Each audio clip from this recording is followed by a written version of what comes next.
Hello everybody, my name is Lisa Rose and I'm the Queer Screen Festival Director. Before I begin, I would like to acknowledge the traditional custodians of the land where I am streaming from, the Gadigal people of the Eora Nation, and pay my respects to their elders past and present. Sovereignty was never ceded in Australia. This was and always will be Aboriginal land. Welcome to tonight's panel, where we're going to have a really robust and exciting conversation about the importance of small town pride. And I am sure that you are excited to hear from our speakers. So I'm just going to bring them straight on so we can get into it. Here they all are. Hello, everybody. Welcome, welcome. Hi. As part of IDAHOBIT, we have done a screening in Sydney of the film Small Town Pride, which is a wonderful film from Canada about three communities, one of 400 people, one of 900 people, and one of 800 and one of 9,000 people who have had pride organisations kind of start up. And so I thought it would be a great thing to kind of touch base with some people who are doing some great work around our great country to have this chat. So I thought I would get you to all introduce yourselves and just tell us a little bit about your organisation, how long it's been around, how long you've been involved. So I'm going to kick off with you, Glitter. Pressure. Hello, I'm Glitter. I'm in Darking Young Country on the central coast of New South Wales, and I am creative director of the Naughty Noodle Funhouse. And through Naughty Noodle Funhouse, we do Coastal Twist Festival, which is our Pride Festival. How much more do you want me to go into me, or that's a good enough intro? Well, how many years have you been around? Okay, we started Naughty Noodle in 2018 because we wanted to see more visibility and diversity across the board through in our community. And the way we do it is through arts and culture, and we use that as our weapon of mass construction, we call it. And through that, we just target all diversity and social inclusion, creating community building, and as a result of zero visibility of LGBTIQ peoples on the coast, we started the Coastal Twist Festival in 2019. And that was it. Then we had COVID. So it's just like COVID. But it was an amazing success. We were told and expected about 800 people. But in that, 7,000 people rocked up. So we had this massive problem with not enough bins. Like, it was just an amazing 3-day event of multiple events across those 3 days. And the biggest one was our Big Fair Day, which I'm sure we all have that. And that was massive. That was I think it was 7,500 actually. Yeah, wow. Cool. That's great. Go to the Central Coast. Yeah. Okay, over to you, Holly. Hi, everyone. My name's Holly. I am the founder and organiser of Wagga's Mardi Gras, which we held our first one in 2019.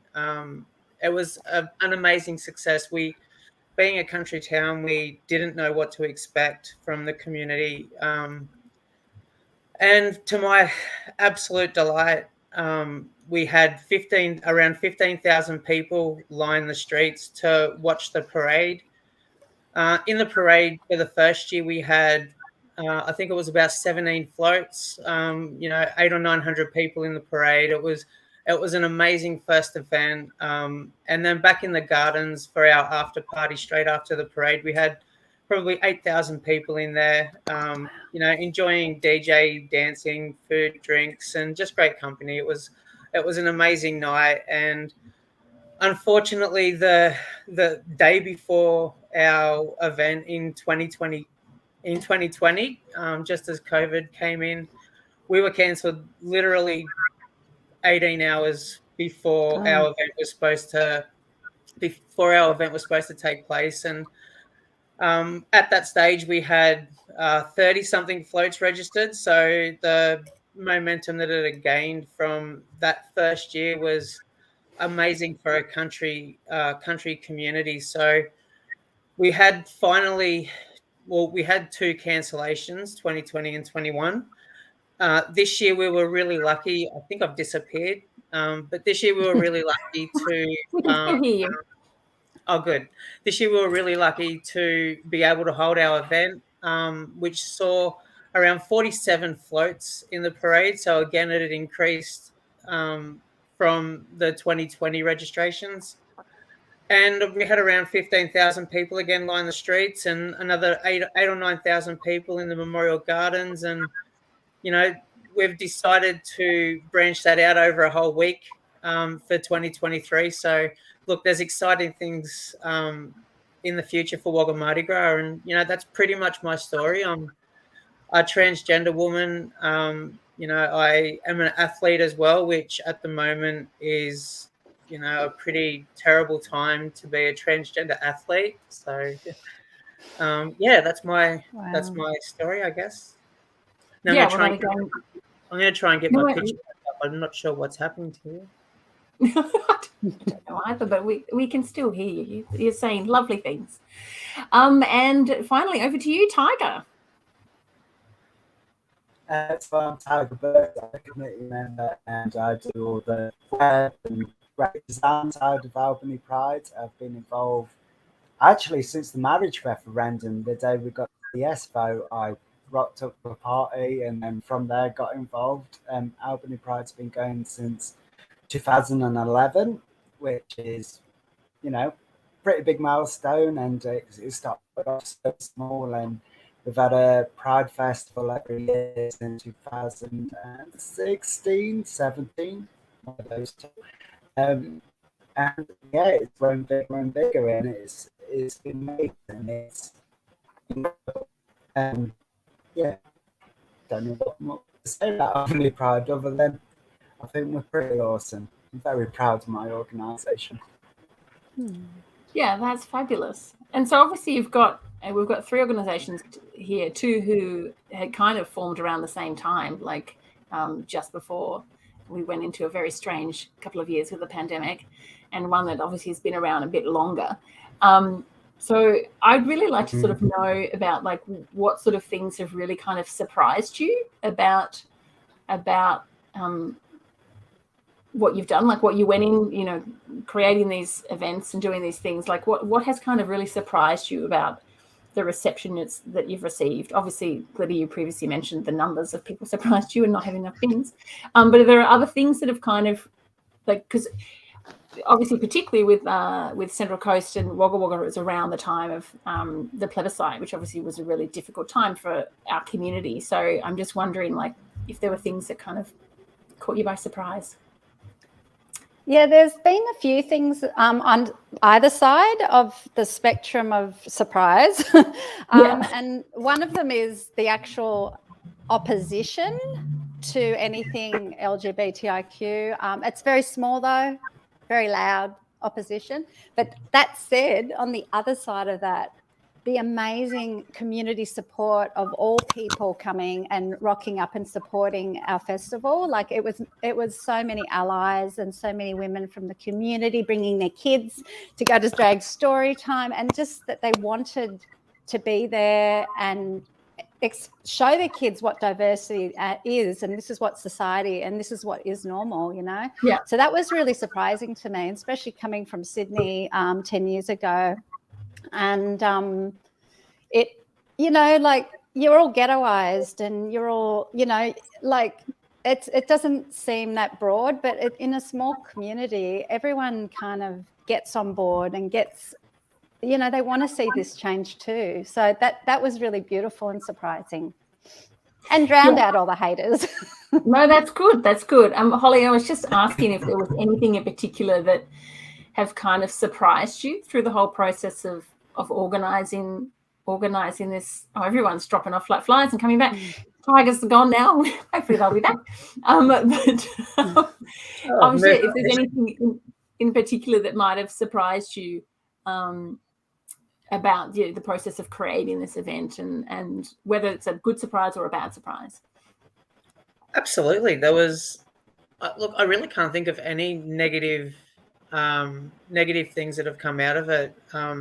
My biggest surprise was I grew up in Wagga, and I know the reputation Wagga had, and you know, a lot of it was justified. You know, Wagga was a really homophobic place for a very long time, and you know, being a country area, it was really hard to shake that stigma. So I guess my biggest surprise was how well received it was from not only the community, but the amount of businesses that want to put their name to it and, you know, want to sponsor and things like that. So I guess that was my biggest thing was, yeah, I just was really shocked that I got no backlash whatsoever, you know, and it's been really well received.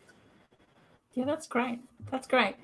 Tiger, you have the unique thing is that you're not a founder of your organization. So I always find it really interesting when people get involved with an organization. Is there anything that like surprised you personally about like obviously having seen what Albany Pride was doing and then getting involved? Like, is there things that kind of was like, oh, you didn't realize the level of XYZ that had to happen or things like that? The first thing for me was, I mean, I moved to Albany when I was about 13, you know, from England. And, you know, you're coming out stage. I just thought this was never going to. I ran away from Albany as fast as I could. As soon as I finished school, I left and I thought, I'm done with it, you know. And then I ended up back there just for circumstances, and to know there was just a Pride group there was insane to me. It was just insane. I couldn't believe it. And it has taken a lot of nurturing and a lot of effort and a lot of opposition as well. Like Albany is a beautiful place, but we do have quite a conservative Christian population that are quite influential. A lot of retired farmers, you know, who maybe, you know, have a bit of concerns or are a bit opposed to it. And the strides we have made, I think, particularly in the last few years, has been amazing and so surprising to me. I mean, we still battle a lot. Like we had a Real Lives event that was the Australian Christian lobby and a few church groups promoting conversion therapy. You know, and you know you can pray the gay away. And I thought, you know, we don't have this in, you know, 2021.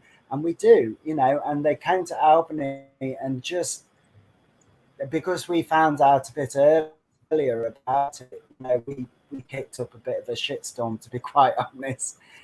And it went all over the state, and then it went to the eastern states, you know, and everyone was talking about it. And it became this real sort of moment of where you realized actually, you know, there's still a lot of opposition, but there's a lot of support as well. Like the amount of support we got, and we gathered and we protested, and that was incredible to sort of be in this town that I feared being queer in as a kid, you know, and now here's all this support. And you know, there was a lot of political debate, and it was exhausting as well. Don't get me wrong; it was so exhausting. But to know you weren't alone, and to see, we like at our fair days, we see young kids walking around with the pride flags. That never happened when I was their age. You know, they're walking up and down the street, proudly flying their flag, and every single time I see it, I cry. You know, it really, really gets to the heart, and they're the kind of surprises that are also worth it. You know, that make you realize this is why you do what you do. You know. Yeah, wow. That's great. That's a great segue into my next question, which is about the impacts, like the impacts that you can see that you're making in your community. Like what you were talking about, like I grew up in Tasmania, like in Hobart, which is a big small town. And you know, I lived there when it was still illegal to be gay. I came out the same year that that law was changed. Tasmania now has the best, most progressive anti-discrimination laws in the country, which is great.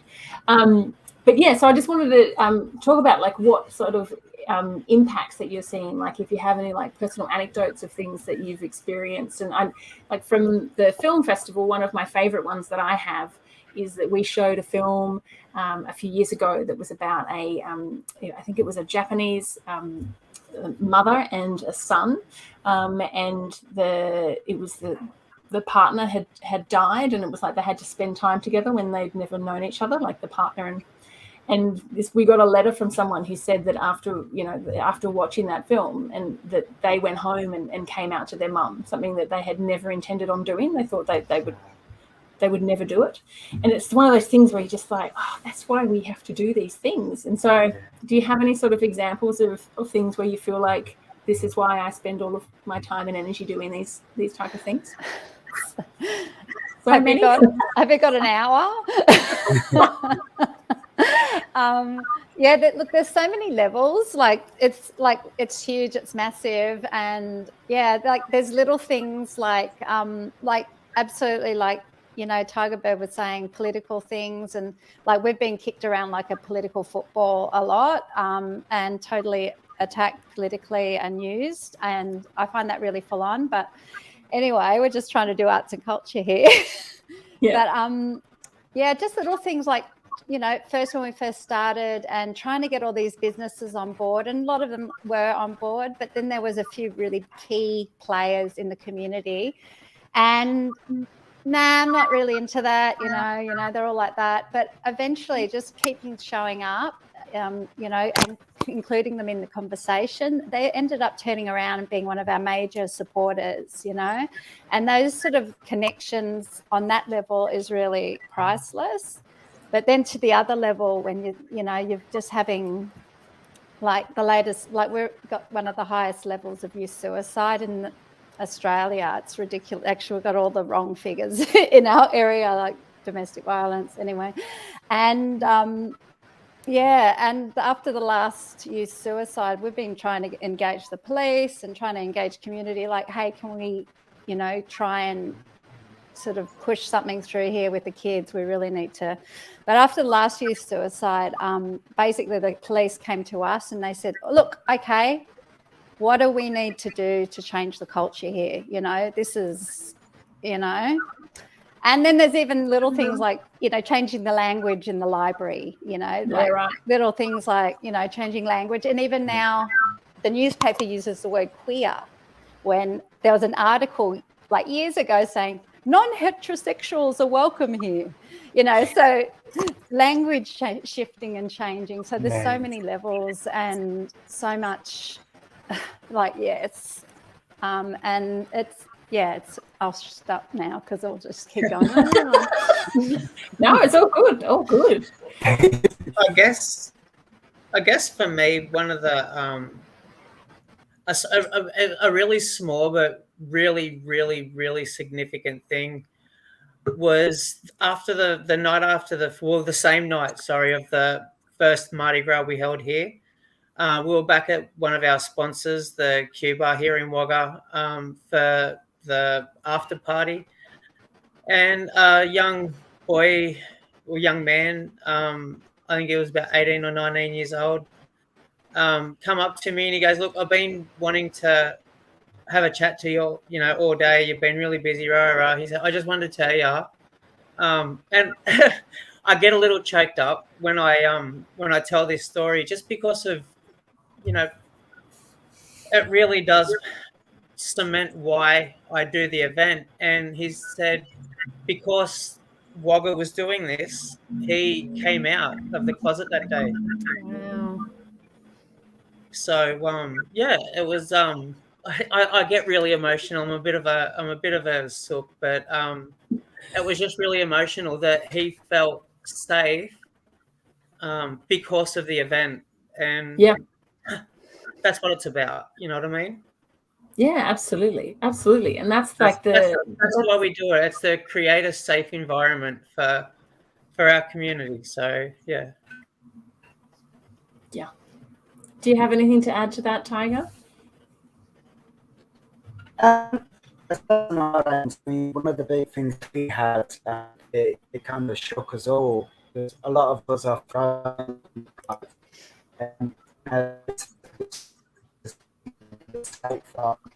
now we've got news out the community. I can't hear what you're saying. I'm sorry. I can't hear what you're saying. I think there's a problem with your audio. I can't. I was trying to understand every second syllable, but Try a refresh. try and refresh. Yeah, but no, but you're exactly right. It is. It's that thing of like, like if you can see it, you can be it, and creating safe space, and that whole thing about, just changing one life is like, every life is precious, and it's just so important if you can even just impact one person. Absolutely, yeah. What are the kind of things that you have kind of learned? Like obviously you're always, like, I'm always learning things from our festival, one festival from the other, but has there been sort of things that you've gone, like in the first time that you've done it, going, that really worked, or that didn't work, or I think there are other ways that we can do things? Have you got anything that you might be able to share? And I mean, maybe something you share, the other person might go, that's a great idea.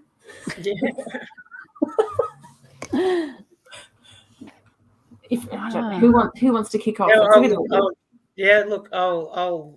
have a crack at that. Can you just repeat the? It was a bit of a long-winded question, as is my way. It was more about like things that you might have learnt, like things where you've gone. Yeah, things that you've learnt. There's a whole list of things.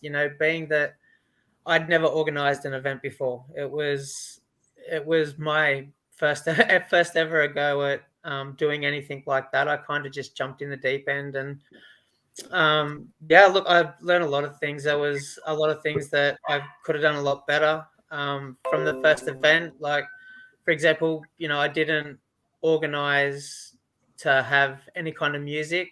I, like, as in the parade, I relied on people's floats and people just automatically doing that. Right. Which, while it was a huge success, it was a very quiet parade.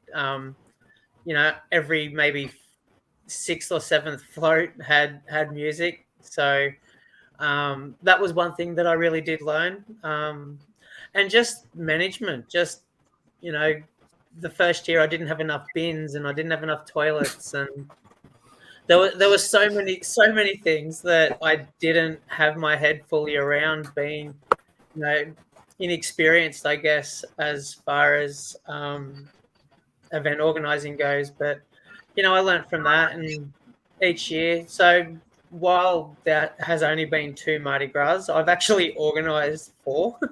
I tried to put, the 2021, it was completely ready to go. It was literally the day before that they canned that on me, which was heartbreaking. And then 2021, there were hopes, there were glimmers of hope that we'd be able to put on some kind of event. And the restrictions that we had to go around in 2021 were it didn't make sense. It wasn't viable. Everyone had to be completely separated. I could have sections of 500. Those sections had to be divided so they couldn't mix. And if you were in one section and your friend was in the other, that was it. You were in those sections, and it just wasn't in the spirit of what Mardi Gras is about. So in the end, we had to can that purely on just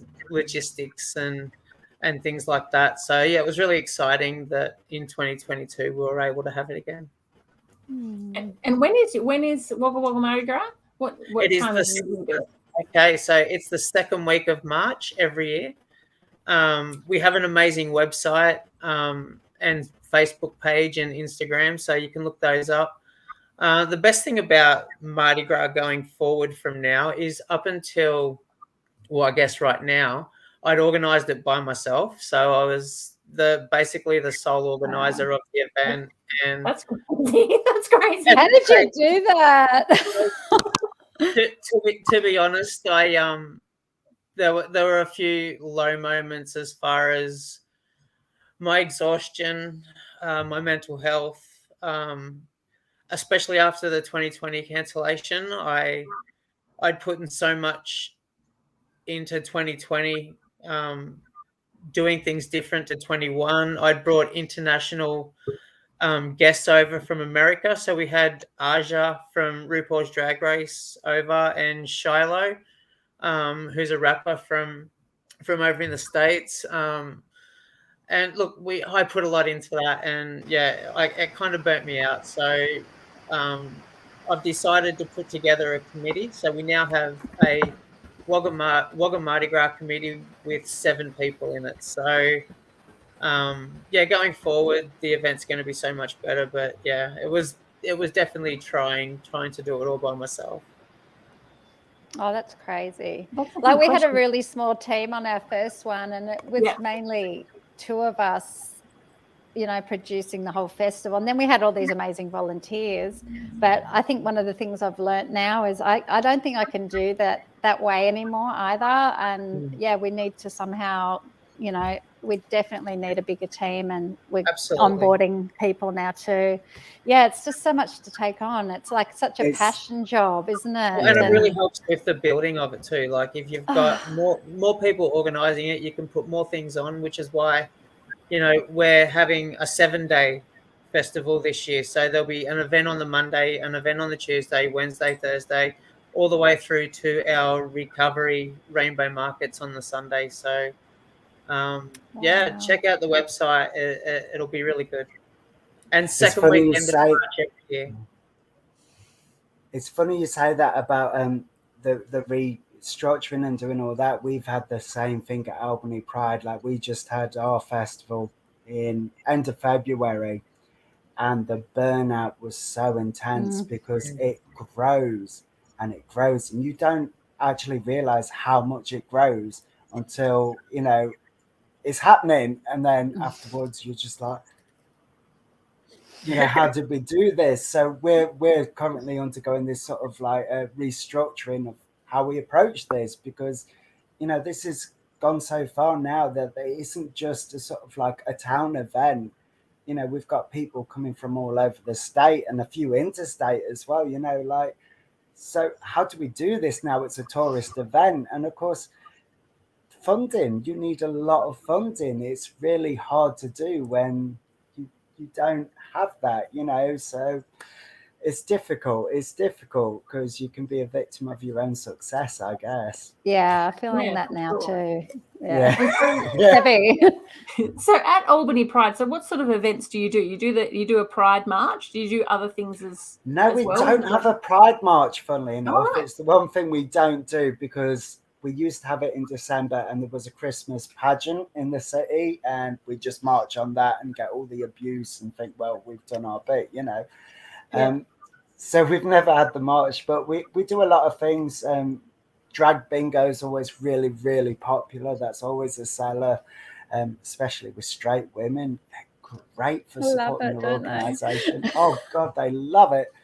So that's always a goer. And so we have to do a lot of things. We've realised we do a lot of party things, but we're trying to incorporate now more. We've always had the arts, but we want interactive arts and also sports and well-being. It was like you were saying, Holly, earlier, being a trans athlete, right?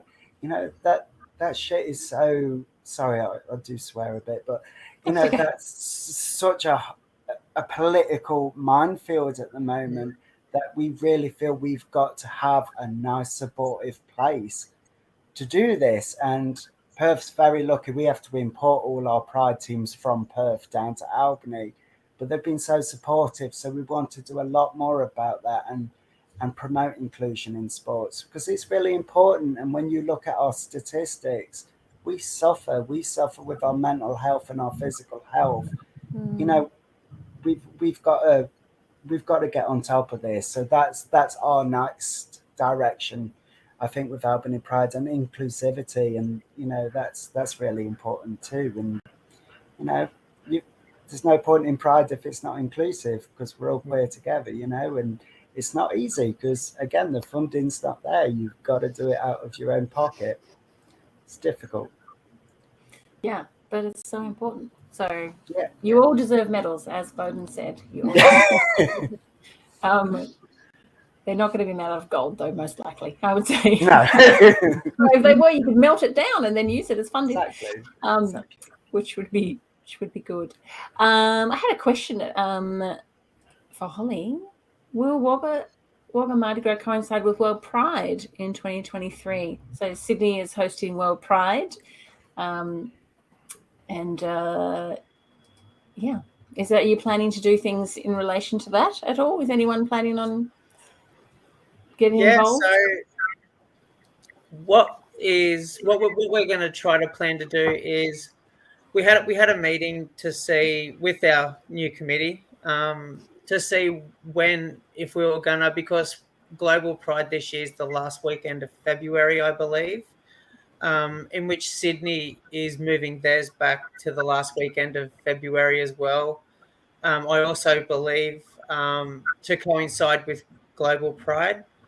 What I was going to try to do is our committee wants to hold our event on our normal weekend, the second weekend of March, which would be 2 weeks after Global Pride. So it's actually they're doing it for a week. So they're doing 2 marches. They do the regular Mardi Gras march, which goes on Oxford Street, normally happens the first weekend of March, but they're doing that a week earlier. But then they have a march across the Sydney Harbour Bridge, right. which is the following weekend. So awesome. So you're not 2 weeks. You'll only be a week past. And I've had a meeting. Yeah, I've had a meeting with Global Pride in the past about obviously the upcoming Global Pride, and that was back in, I think, early 2020. It was a while ago. So I'll reach out to those guys again and see what we can do to maybe close off Global Pride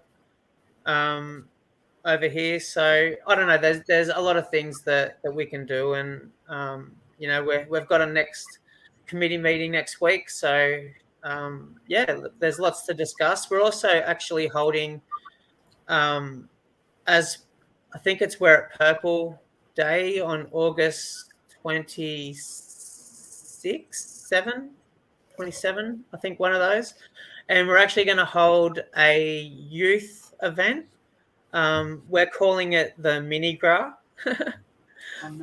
which will be really cool. And there won't be a parade, but we've got some family-friendly drag queens coming along to run a bit of a pageant and things like that. There'll be lots of activities, and that'll be for youth. And we're doing that on Saturday, the 27th of August, here at Wagga at the Music Bowl, which it'll be amazing, and it'll give the youth here in Wagga and the Riverina as well, something for them. You know what I mean? And everything. Yeah. There'll be no alcohol available on the day. It'll be a day event. Probably go from like 11 till 3 or 4 in the afternoon. It'll just be a great day that the youth of Wagga and the Riverina can go out and embrace themselves and express themselves and things like that. So we're doing that in August. That's great. Yeah, that's great. What was I going to ask? Yeah. So what are the type of things, like, are there things that you hear your community saying they kind of want you to do and you wish you could do, but you don't have capacity, or you think you want to add? And I know, films, if you want to do films, then you know who to ask. Coastal Twist do films as part of their thing and partner with us on that. So yeah, they kind of feel like, obviously we talked about drag bingo and people love drag bingo. But like, are there type of things out there that you think that are missing, that it's just like, man, I wish we could do those sort of things? Oh, absolutely. Which is why we spread the week out, spread the event out a week, because there is so much that people, in the community want to do and want to experience and things like that. So yeah, most definitely. I find that we are in a reactive space, and we're reacting like, we are a very small organisation still, so we can only do what we can do. But in that space, we've managed to, we just had our first Pink Lake Disco, which was really cute for the kids, and that was amazing. We also did a voguing workshop, so we brought the Voguers House of Slay in from Sydney. Nice. And the kids, and it was just amazing. So that's we needed to do something for the kids, and that's what we do. But we're also running 55 plus social groups as well. So, you know, like reacting to the isolation of the elderly as well. You know, it's, yeah, a lot of our events tackle these things, but sometimes we do focus in on a particular group, and it's usually with the help of another organisation that can help us fund it. And then we can really just go in and do it. But that stuff's amazing, because then you just see friendships forming, like kids that have never been around other queer kids, and you know, you see them, and like some of them are neurodiverse and have, you know, very introverted, but by the end of this they're really out of their shell, and even picking up other kids and, you know, talking. And we've had mothers even going, oh my God, I've never seen my child, they never leave the house, you know, they don't interact with people. So yeah, that's another tangent I just went on, but yeah, it's about other spaces and other, you know, affecting different parts of the community. I think for ours at the moment, our biggest thing is that we sort of need to secure our own venue.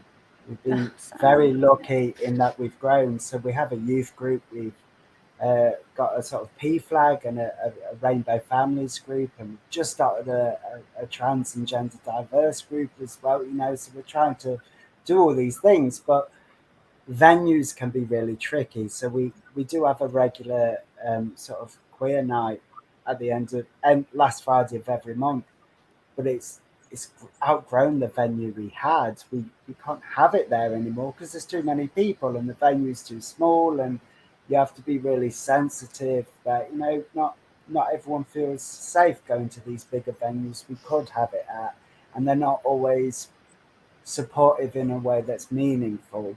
So we really need now like a kind of drop-in centre now, you know, where we can have events and people can know that they're okay to go there. Because, I mean, we were talking earlier about the kind of successes and things. It's like, it is seeing the journeys people go on. Like through Albany Pride, I've seen people transition. And these are people who may have just come to one event where they thought, you know what, I'm going to wear what I want to.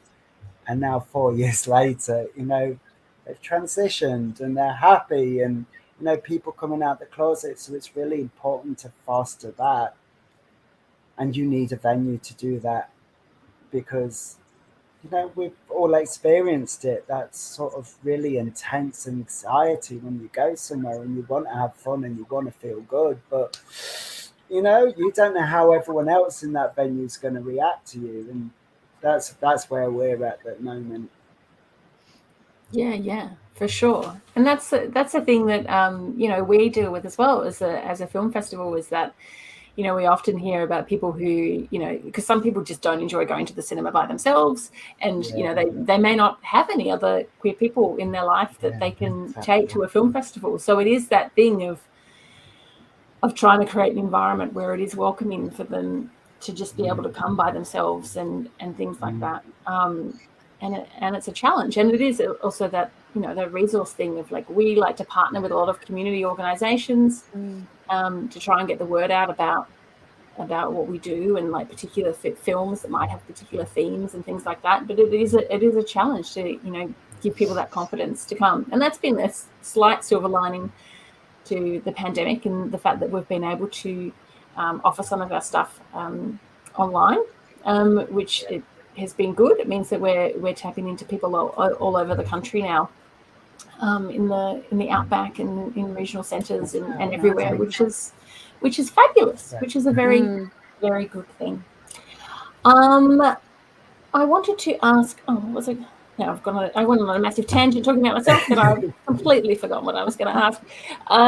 It was about, do you tend to find that you get people visiting, or is it just locals? Or like, so Holly, I should imagine perhaps maybe you get quite a few people visiting from, I know people who've gone to Wagga Mardi Gras from Sydney. Absolutely. So, and with your floats in particular, like, are the floats all from that area, or are there floats coming from other parts? Yeah, there's a couple of floats that come over from Canberra. There's a group that come up from Melbourne. I know there's groups that come down from Sydney. I'm not sure if they're floats or if they're just coming down for the event. But yeah, we absolutely get people from out of town. In fact, we use Eventbrite to do to sell the tickets for our drag show. So every year we open the Mardi Gras weekend with a big drag show the Friday night at our sponsor, the Cuba, and that's that's amazing. And I kind of lost where I was going with that. What were we getting at then? We were talking about if you have people beyond your locals that are coming. Oh yeah, that's right. So yeah, with Eventbrite, with all the tickets sold, we get sent a summary of where the tickets were sold from, where everyone's coming from, and it was actually really surprising to see that in the summary that most of the tickets sold were from Sydney, then Melbourne, then Canberra, then Wagga. Which really explains why we had so many people, because the show sold out quite quickly, and we had a lot of locals miss out because, Wagga people have a really bad habit of leaving things till the last minute. And it kind of bit them in the backside this year. So we might have to put 2 shows on. It was that popular. So yeah, but absolutely come from everywhere. There was actually a gentleman over here for you won't love the story, but it's a good story. My parents were at the opening drag show for 2020, so we were still able to have the drag show, but we couldn't hold the parade and the main event the next day.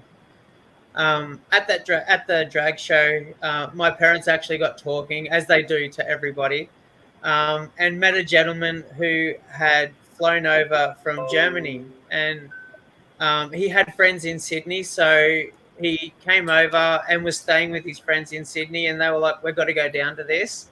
And then they've driven down to Wagga, and unfortunately, they didn't even find out until it was cancelled, until at the drag show that night, when unfortunately they were talking to my parents and they broke the news to them that they just travelled all that way. And it had been pulled out from under us. But yeah, so, we've even had people come from other countries. Yeah, that's good. That's good. And that hopefully helps with funding too, if you're bringing people to the area. Absolutely. We're really lucky with the local council. Wagga City Council have supported the event right from word go. They financially back it and they support it, in other ways as well. So yeah, we're really lucky to have a good council down here. And what about you? What about you, Tiger? So we do. I mean, we've become a bit of a tourist event now, especially this year. It was finally recognised that we were bringing a lot of people from outside of the Albany region to Albany, and thanks to a really supportive and amazing MLA or MLC, one of the two in the state government. Our council's not that supportive. I mean, they're not unsupportive. It's just a real battle. You've got to really push them, and so that's happening. And we get people from Perth, especially, and I think because we're at the end of February, it's quite hot in Perth, so they come down to Albany where it's a bit cooler, and they kind of enjoy that. So it works well in our favour having it at that time of the month. But we're also getting, I was trying to say it earlier, we've got now people from outside of Albany expressing that they want to move to Albany because of the queer community we've managed to establish here. I mean, there's no greater honour than that, that's incredible. I didn't think I'd ever see that, growing up there. So, yeah, I mean, yeah, we have visitors and it's great. And it also sort of does good for Albany queer people because we get to breed outside of our gene pool as well. Well, that's cool. In the film, after watching the film, I was like, I want to go to that high school. I was like, such a great high school in the film. What about you, Glitter? Do you get many people coming up to the coast? Yeah, we're like in a really great position. We're smack bang between Newcastle and Sydney. So like we're Sydney's closest regional neighbour, and about 50% of all our visitation that was recorded was from out of region, from all around Australia and overseas as well. It was just bonkers. And especially at our events like the dance parties that we did, as well as our main cabaret variety show. That was really attended highly by different people from out of region. And it was the same situation, I think, as you, Holly, where the locals left it too long and missed out a lot of the time. So now they know they've just got to get on it. It's got to put more shows on. Yeah, totally. Yeah. And I think you're the only one, Glitter, who hasn't said when the Coastal Twist Festival actually is. Yeah, well, our usual date is the October long weekend. This one coming, last year that got pushed out to November, then it got pushed out to January, and we're literally 2 weeks away from delivering the January festival, and it just had to pull the plug as well, like most other festivals around that time, mainly because you couldn't dance. Like, it wouldn't have been fun, actually. Yeah. It would have been dumb. So, we're back again at our usual date, and it starts off 27th of September. It's 10 days festival this year, and I think we've got 11 events, which is pretty hectic. But it's amazing because we've really expanded the program to encompass more youth things, and we've also got our Foxy Silver 55+. And, we opened up with a big art exhibition, and, it's amazing. Our headliners this year are going to be Electric Fields, which we're going to have in January. So, we're bringing in some really big acts, and it's just amazing when you do have that support from, financial support. You can actually expand your talent, and just get headliners like that is just really be able to bring that free to a community with a lower socioeconomic sort of demographic is really cool. Like, people can just come and see Electric Fields for free in the park. That's great. Wow. I feel a road trip coming on. Come on. Yeah. I want to go to all your spots too. We need to start a chain gang. That's probably not the right word. A convoy. A convoy, yeah. A convoy. I mean, that'd be fun. What are we saying? AJ saying you're all doing amazing work. Thank you for all you do. Mardi Mel is saying hello to all of us. Hello, Mel. Hello. And we will now say goodbye. So I want to thank you all so much for joining me for this chat. It's been really lovely, and I think it's one of those things that it's great to make networking connections, even if you don't have people in the same area as you. There's things that you can learn off each other, and so it's great that we've had this conversation, and I'm sure there are plenty of other Pride organisations around the country. There was a couple more that I approached for this as well that weren't available. So there's just so many, and it's so great that there's more that are just popping up. It's all about visibility out here. And I tell you, they do. Honest to God, all of you do such amazing work. I am so inspired and in awe of all the Pride organisations around Australia. It is incredible. Yeah. All right. Well, see you at Albany Pride, Wagga, Mardi Gras, Coastal Twist, and the Mardi Gras Film Festival. Bye. Bye. Bye. Thank you. Bye.